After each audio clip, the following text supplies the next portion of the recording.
ہمارے حلقوں میں کچھ یہ بات اٹھ رہی ہے کہ اگر عرب لوگ اسرائیل کو مان سکتے ہیں تو ہم کیوں نہیں مانتے؟ کیا وجہ ہے؟ اس میں بہت سارے دنیاوی فائدے ہیں اور پیس کا پیغام جائے گا اور یہ ہوگا وہ ہوگا.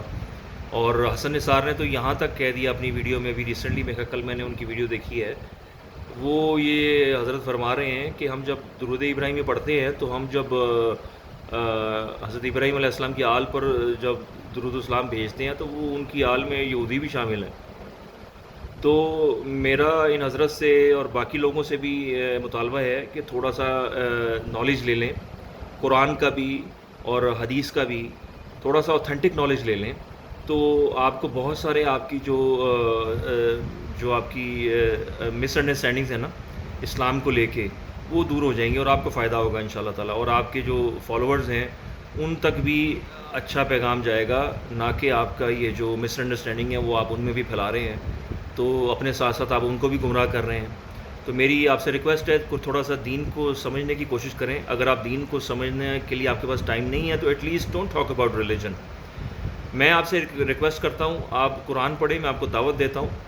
آپ کو حضرت نوح علیہ السلام کے بیٹے کی مثال ملے گی جس میں اللہ تعالیٰ نے ان کو آل ماننے سے انکار کر دیا حضرت نوح علیہ السلام کی. جب حضرت نوح علیہ السلام نے دعا میں بھی یہ التجا کی ہے کہ اللہ تو میرا بیٹا ہے، تو اللہ تعالیٰ نے ریجیکٹ کیا کہ یہ تو ایمان والا ہی نہیں ہے. تو جو ایمان والا نہیں ہے چاہے وہ بے شک نبیوں کی اولاد میں سے ہو، اللہ تعالیٰ اس کو وہ اعزاز نہیں دیتے ہیں نبیوں کی آل میں ہونے کا، وہ ریجیکٹ کر دیا جاتا ہے، اس کو آل میں کنسیڈر ہی نہیں کیا جاتا.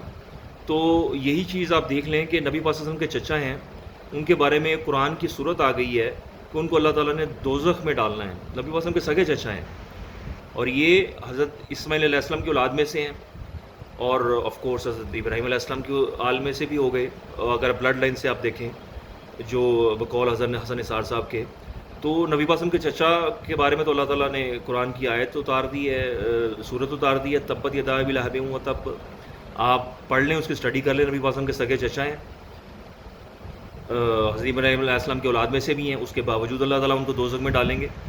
اور حضرت نوح علیہ السلام کے آپ دیکھ لیں ان کے بیٹے کے بارے میں بھی یہی ہے، حضرت لوط علیہ السلام کی بیوی کے بارے میں بھی یہی ہے، ٹھیک ہے. اور دوسری طرف حضرت ابراہیم علیہ السلام کی بیوی کو بھی آل کنسیڈر کیا گیا قرآن میں. قرآن کی آیت میں حضرت ابراہیم علیہ السلام کی بیوی کو بھی نبیوں کی آل میں سے کہا گیا، یعنی کہ نبیوں کی جو بیویاں ہوتی ہیں جو ایمان والی ہوتی ہیں وہ نبیوں کی آل میں سے ہوتی ہیں.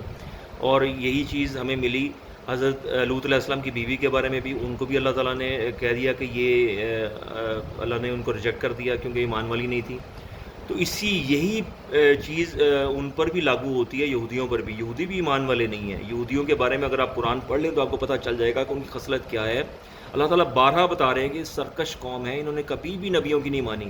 انہوں نے نبیوں کو قتل بھی کیا، شہید بھی کیا، انہوں نے نبیوں کی بے حرمتیاں بھی کی، انہوں نے بڑا بڑا کچھ کیا، نبیوں پر بہتان لگائے. ان کی آپ بکس پڑھ لیں، اس میں دیکھ لیں کیسے کیسے واہیات قسم کی چیزیں انہوں نے لکھی ہوئی ہیں، ٹھیک ہے. انہوں نے جو اپنی ان کی جو ہولی بک ہے اس میں بھی انہوں نے جو ہے فیبریکیشن کر لی ہوئی ہے، اور اس میں اتنا گند لکھا ہوا ہے کہ آپ پڑھیں تو آپ شرم سے پانی پانی ہو جائیں اور آپ حیران ہو جائیں کہ یہ اس کو کیسے انہوں نے دین کا اپنا حصہ بنایا ہوا ہے. تو یہ سب چیزیں ہیں، آپ تھوڑی اسٹڈی کریں، تھوڑا سمجھیں بات کو.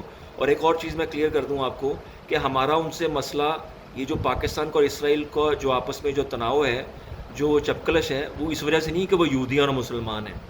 یہ سفارتی جو تعلقات جو نہیں بنے ہیں آج تک، اس کی وجہ یہی ہے کہ انہوں نے اللیگل قبضہ کیا ہوا ہے فلسطینیوں کی زمین کے اوپر، اور ان کو ان کی زمین سے اللیگلی نکالا ہے باہر اور ان پر قابض ہوئے ہیں. یہ قبضہ گروپ ہے، ٹھیک ہے. تو یہ ہمارا موقف ہے کہ یہ اللیگل ان کی جو پریزنس ہے وہ اللیگل ہے اسرائیل کے اندر. یہ فلسطین کی زمین ہے، یہ فلسطینیوں کی زمین ہے، یہ یہودیوں کی زمین نہیں ہے. تو یہ اللیگل قبضہ ہے جس کے اگینسٹ پروٹیسٹ کے طور پہ پاکستان نے ان کو ماننے سے انکار کیا ہے. ہمارا ان سے کوئی بغض کو صرف اس وجہ سے نہیں کہ وہ یہودی اور مسلمان ہیں. تو یہ چیز کلیئر کر لیں آپ اپنے ذہن میں، تو لوگوں کو گمراہ کرنا چھوڑیں اور اصل حقائق بیان کریں. جزاک اللہ خیر. السلام علیکم.